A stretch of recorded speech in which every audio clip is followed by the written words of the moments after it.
welcome back to my YouTube channel. And this is Geneva Oliva. And kung bago ka pa lang dito sa YouTube channel ko, please do subscribe and click my tiny bell button for more upcoming videos. And follow nyo na rin ang aking page. And for today's video is hindi tayo magre-reaction video. Hindi tayo magpo-product review. Dahil tuturuan tayo magnegosyo ng ukay-ukay item. Kaya for today's video, kung interesado ka sa video na ito, please just keep on watching.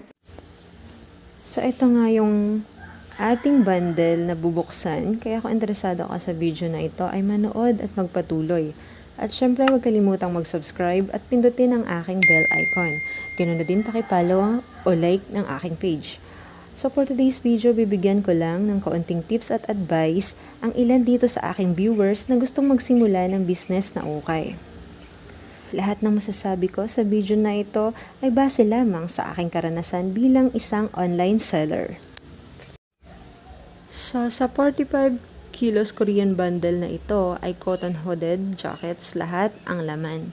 As you can see guys, sobrang dasik ang sako niya. Factory sealed siya.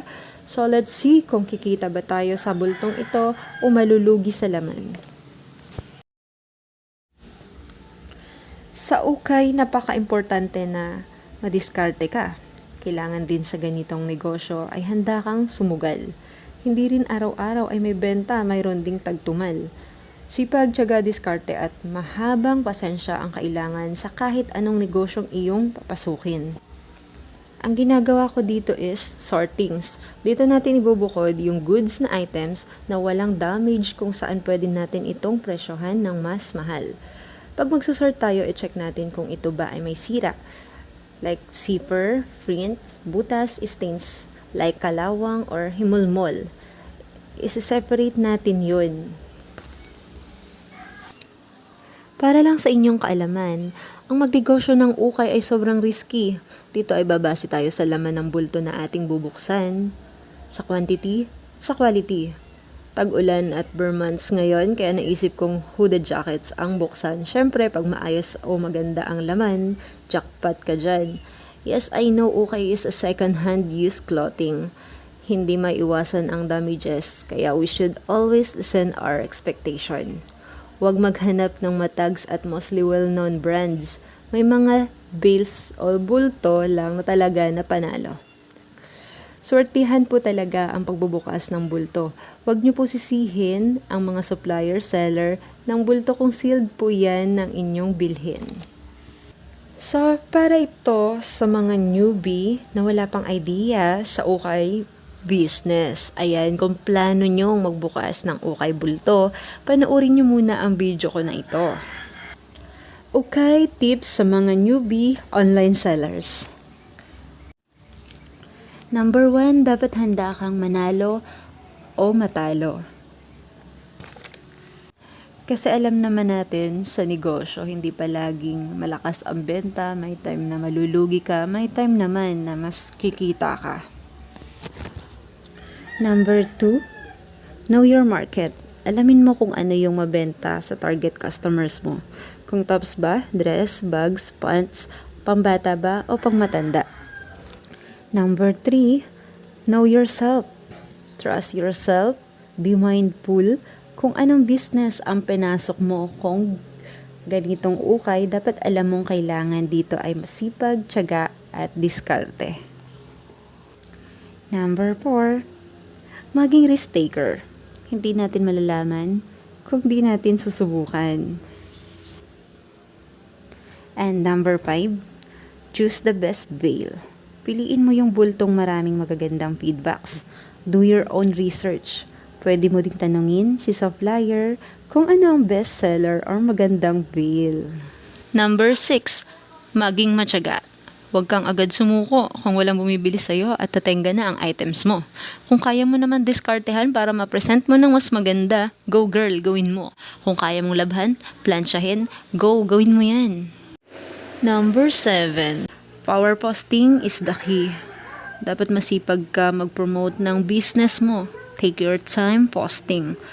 Yung mga shareable contents yung tipong sila na ang mag-share ng post mo dahil nakarelate sila o na-entertain sila sa post mo. As you can see guys, is maglalaba tayo ng mga na-sort natin na items, na mga goods, is lalabhan natin. Ayan. Ayan, every items na ilalaba ko sa washing machine, is sine-check ko yung mga tali niya. Binubuhol ko bago ko paikutin sa washing machine para sure na hindi siya matatanggal kada ikot ng washing. Ayan, tulad na nakita nyo sa video, sine-check ko siya hanggang sa prints niya. Mga tali, importante yon para hindi mabatak. And then, nilalaba ko siya kasi para mas matanggal yung alikabok niya bago ko siya ibenta. Tsaka para bago ko siya i-stocks, hindi maalikabok dito sa lagayan ko ng stocks. Kasi yung mga anak ko, alikabukin yung mga anak ko, sinisipon sila sa alikabok. So, ayan. Ayan, pag may mga prints at mga mahalagang details ng jackets or ng damit, nilalagay ko sa laundry net para hindi sila masira pag iikot sila sa washing machine, tulad na nga sa video. Ayan, every items nga na nabuksan natin sa ukay is nilalabhan ko para bago ko sila mabenta is hindi naman sila ang babaho or amoy stocks galing sa bulto. Ayan, nilalabhan ko muna. Syempre para hindi rin makate dito sa aking taguan. Syempre bago ko paikutin sa washing machine, na-separate natin yung mga light colors at mga dark colors. Hindi natin sila pagsasamahin sa washing para paikutin kasi pwede silang magkupasan. Kaya yung mga lights, binukod ko sila, yung mga light color. Binukod ko sila ng laba para hindi magkupas. Kasi sayang naman kung magkukupasan yung mga damit or yung mga jackets. Then, yung mga alikabok nila at yung mga stains is natanggal kasi pinatakan natin yung tubig ng sabon na powder, syempre, at ng Sunrox Decolor at konting pang white na Sunrox. Ayan. Ayun, effort lang din at saka time consuming para gawin ang mga ganitong bagay. Ayan, kailangan ng effort and then nakasampay na. Syempre, na-dryer ko na yan. Sinampay ko na lang para mabango. And napit na natin. Ayan, nagamit ko na siya for pictorial, for TikTok, ganun. Pang teasers. Syempre, hindi na makatiis suot, hindi na masisipunin, hindi na maalikabok, nalabhan na po natin. At ayan, ready to fit, to sell. Ayan, post na sa Facebook. And ganito yung ginagawa ko every time na magbubukas ako ng bulto or kahit na anong pre-pack items ang kinukuha ko na pwedeng labhan is nilalabhan po natin para syempre masuot natin. And then, ayan, saka natin siya i-market. I-ready natin ang ating social media para sa posting. Ayan, ganito yung packaging na ginagawa ko kapag nalabhan ko na ang items. And syempre, hindi na natin pinalansya isa-isa kasi masyadong mabigat at mahagad na rin sa kuryente. Kaya ganito yung ginagawa natin. Ayan, panoorin nyo na lang kung paano ko ginagawa. Ayan, pinaplastic natin. Lalagyan natin ng thank you stickers, ganun.